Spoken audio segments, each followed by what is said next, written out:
For centuries, humans have been captivated by the idea of detecting deception. We want to know if someone is lying. We rely on gut instincts. We look for non-verbal cues. We even invented machines like the polygraph. But the truth is, traditional lie detection methods are often unreliable. Polygraphs, for instance, measure physiological responses like heart rate and sweating. But these responses can be triggered by anxiety, fear, or even excitement. They don't necessarily indicate deception. Non-verbal cues such as fidgeting or avoiding eye contact can be equally misleading. People often display these behaviors when they're nervous or uncomfortable, regardless of whether they're telling the truth. So how can we separate truth from lies? The answer may lie in the words people use. The field of linguistics offers promising insights into the language of deception. Unlike physiological responses or fleeting gestures, language provides a richer and more nuanced window into a person's thoughts and intentions. By analyzing the specific words and phrases people use, we can uncover subconscious clues that betray their true feelings and motivations. This is where the concept of reality monitoring comes into play. Reality monitoring is a cognitive process that helps us distinguish between real and imagined events. When we recall a genuine experience, our memories tend to be vivid and detailed.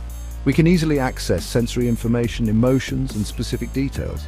But when we fabricate a story, our minds have to work harder. We have to invent details, maintain consistency, and suppress any conflicting information. This cognitive effort leaves behind subtle linguistic traces. Researchers have identified 4 main linguistic patterns that are consistently associated with deception: reduced self-references, negative language, simplified explanations, and overly long and detailed explanations. These patterns reflect the cognitive load of lying and the liar's attempt to manage their image and control the narrative.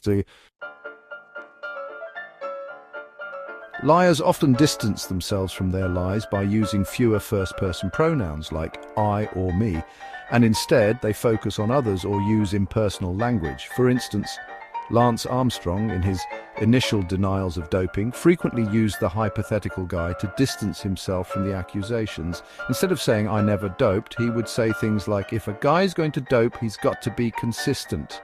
This distancing language is a subtle but telling sign of deception. Second, liars may use more negative language, such as hate, stupid, or worthless. This negativity reflects the guilt or discomfort they feel about their lies.